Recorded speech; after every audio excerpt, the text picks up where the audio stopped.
அன்பு உறவுகளே, ப்ளவுஸில் வந்து பேக் சைடு ரெடி பண்ணி ஃப்ரண்ட்டு பார்ட்டு 2 பார்ட்டுமே ரெடி பண்ணிட்டேன். ஷோல்டர்ஸும் அட்டாச் பண்ணியாச்சு. இப்போது நான் கையை வந்து சேர்க்கணும். கை சேர்க்கறதுக்கு ஏற்கனவே நான் ப்ளவுஸ்லேருந்து கரெக்டாக மெஷர் பண்ணி அளவெடுத்து அந்த ப்ளவுஸ்க்கு கை வந்து கட் பண்ணி வச்சுட்டேன். இப்போது நம்ம ஷோல்டர்ஸை 2 ஷோல்டர்ஸையும் அட்டாச் பண்ணும்போது நம்மளுக்கு கொஞ்சம் ஏறக்குறைய இருக்கும். எதனால் அப்படி இருக்கும்னா, நம்ம ஃப்ரண்ட் பீஸையும் பேக் பீஸையும் அட்டாச் பண்ணும்போது நம்ம பேக்கில் வந்து மடித்து தைக்கிறோம், ஃப்ரண்ட்லேயும் அதை ஃபினிஷிங் வந்து க்ளோஸ் பண்ணும்போது தெர் ஆர் சம் வேரியேஷன்ஸ் கொஞ்சம் முன்ன பின்ன இருக்கும் in some point of time. So அப்போ நீங்கள் வந்து அதை நினச்சி பெருசாக கவலைப்பட்டு நம்மளுக்கு வந்து ப்ளவுஸ் தைக்க வராது அப்படின்னு நீங்கள் யோசிக்க வேண்டாம். அந்த ப்ளவுஸை நாம் எப்படி அட்ஜஸ்ட் பண்ணுறது அப்படின்றத நம்ம கற்றுக்கணும்.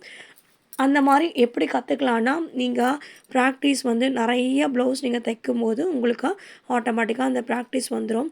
இப்போ வந்து ஷோல்டர்ஸு 2த்தையுமே நான் அட்டாச் பண்ணிட்டேன். ஃப்ரண்ட்டு பீஸ் 2 பீஸையும் அதே மாதிரி பேக் சைட் பீஸையும் நான் அட்டாச் பண்ணிட்டேன். இப்போது ஒரு 80% of the work has finished. Remaining ஒர்க்கு நீங்கள் பார்த்தீங்கன்னா, இப்போ நான் ஷோல்டர்ஸை அட்டாச் பண்ணிட்ட பிறகு கையை வந்து நான் சேர்க்கணும். கையை சேர்க்கும்போது என்ன ஆகும்னா, இப்போ நம்மளுக்கு வந்து ஒரு கால் வருது. சரி.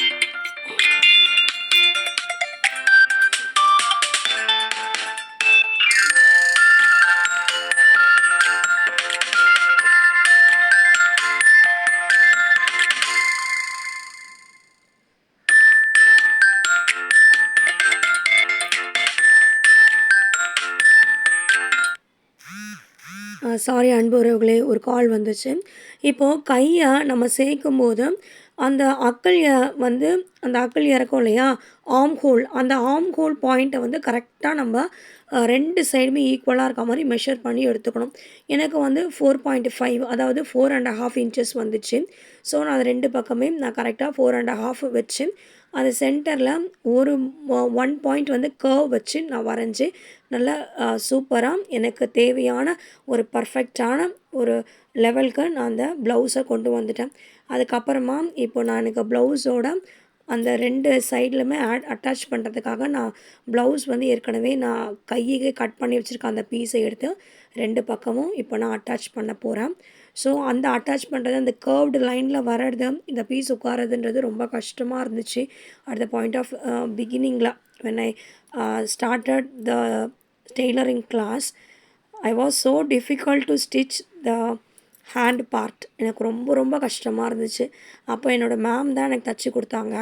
ஸோ எனக்கு அப்புறம் வந்து எனக்கு நிறைய ப்ராக்டிஸு நான் பண்ண எனக்கு வந்து ஓரளவுக்கு எனக்கு வர ஆரம்பிச்சிருச்சு. நான் தைக்க ஆரம்பிச்சிடுவேன். என்னோடய ப்ளவுஸஸ் எல்லாமே நானே தான் தைக்கிறது.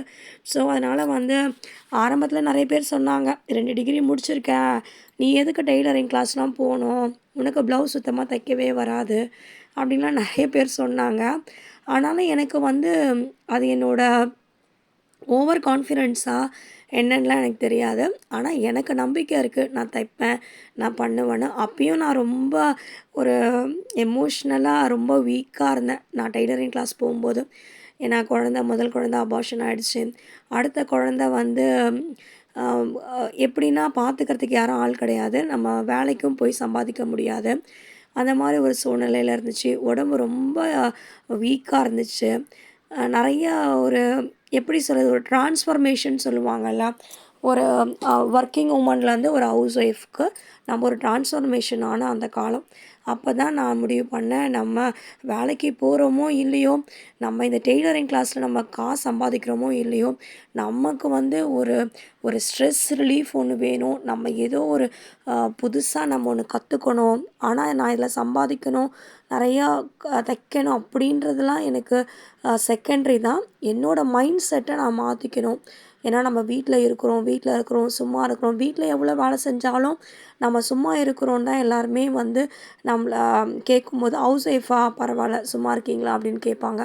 ஆனால் ஒர்க்கிங் உமனை பாருங்கள், அவங்க 8 ஹவர்ஸ் தான் ஒர்க் பண்ணுவாங்க. ஆனால் நம்ம வந்து ஒரு ஹவுஸ் ஒய்ஃபாக இருக்கும்போது ஈவன் 24 ஹவர்ஸும் we have a committed in the life as a house wife. So அது வந்து எனக்கு ரொம்ப கஷ்டமாக இருந்துச்சு. ஆனால் இப்போ எனக்கு ரொம்ப ஏர்னிங்ஸ்ன்னு எனக்கு வரல. ஒரு 1000, 500 அந்த மாதிரி கூட இல்லை, ஒரு 10, 20 எனக்கு கிடச்சா கூட I feel myself to be very great because of my tailoring friends. So tailoring வந்து உங்களுக்கு ஒரு பெரிய மோட்டிவேஷனை கொடுக்கும், நான் உங்களுக்கு தன்னம்பிக்கையை கொடுக்கும், நீங்கள் வாழறதுக்கான ஒரு அர்த்தத்தை கொடுக்கும். கை வந்து ஸ்டிச் பண்ணி முடிச்சுட்டேன், ஒரு பக்கம் தச்சுருக்கேன்.